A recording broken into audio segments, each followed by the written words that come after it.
think that they had a panelist here this past semester whose organization is working really hard to actually develop benchmarks across a variety of giving areas in order to think about, we have limited resources. We can only give X number of millions of dollars each year, and we have a theory of change. We would like to end a particular social problem.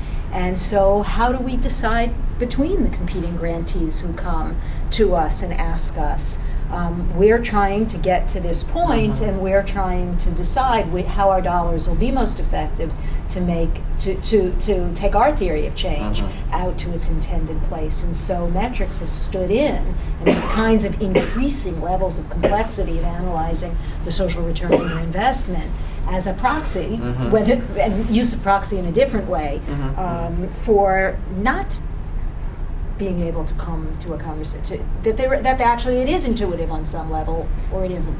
Well, we keep talking about metrics, and I guess I'll go on my small soapbox just to say that doesn't mean it's always a quantitative measure in my mind. Right. I mean, and if you think, you probably have better examples from some of your work, but when I was doing some international women's work, women don't have a voice in a lot of places, right?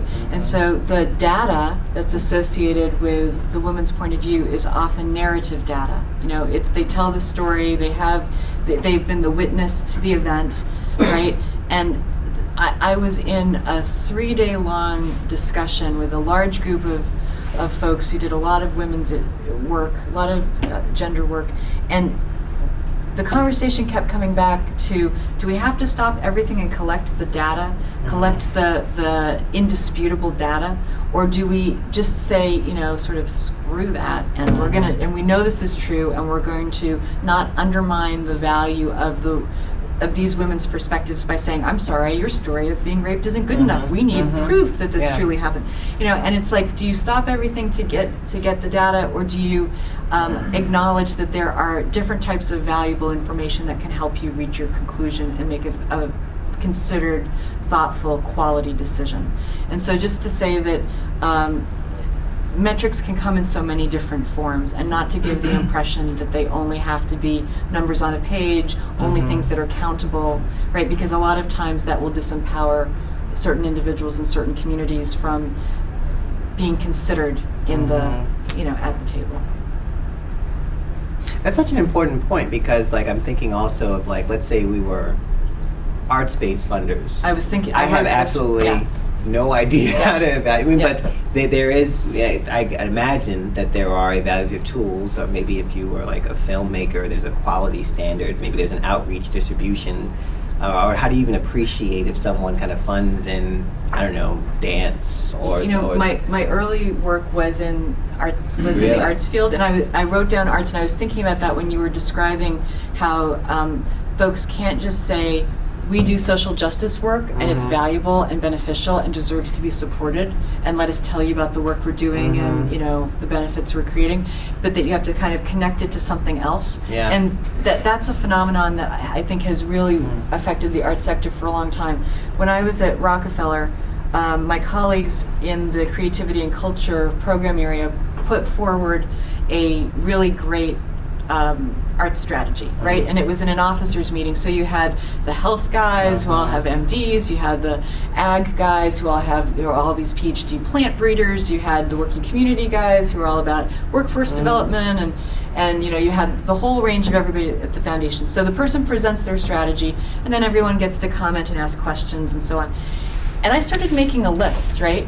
Because one by one, everyone would start to comment, and they're like, it'd be really great if you showed how, because this had to do with arts and education, how arts will keep the kids in school longer and off the streets and off drugs, and how arts will show that they have a trajectory to meaningful employment, and how arts will raise their math scores, and how arts will do this, and how arts will do that. And finally, it got to be my turn to say something, and I said, okay, I've been taking it. And I read off that we want the arts to do blah, blah, blah, blah, blah, blah, blah, because that implied that the arts in and of themselves were not sufficiently valuable, that they had to be the hook for all these other things that we considered math scores to be more valuable, being off drugs to be more, but the arts in and of themselves were not valuable. And I said, If this presentation had been about a science and education program, no one would be asking this question, because we have this inherent belief that science, even if I'm not good at it and you didn't really study it very far in school, we just have this inherent belief that science is valuable. Why don't we have an inherent belief that arts are valuable? And if the world at large may not have that inherent belief, shouldn't we as thought leaders be the first ones to go out on a limb and say the arts are a part of of a robust society and we value them? So sometimes it's about, you doing the right thing. You're saying, I'm not going to wrap my arts program up into a pretending it's a jobs program or a math skills program right? I think you're absolutely right. I work with this one foundation that had this very big idea that it wants to prove that homosexuality is not amoral, and doing this through religious organizations.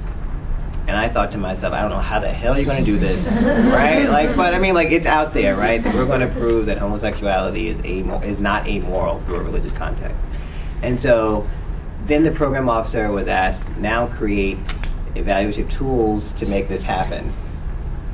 That dude was but because you do get that, because he won, there was so much value statement embedded in that. He wanted to press the conditions around what we mean by faith and what we mean by humanity, right? But then, is he going to rewrite, I guess, religious texts? Is he going to go from church to synagogues to just proselytize? How do you really prove that in a very whole way? But I think it is part of the beauty of doing social justice work, is that it is aspirational about moving society and humanity forward.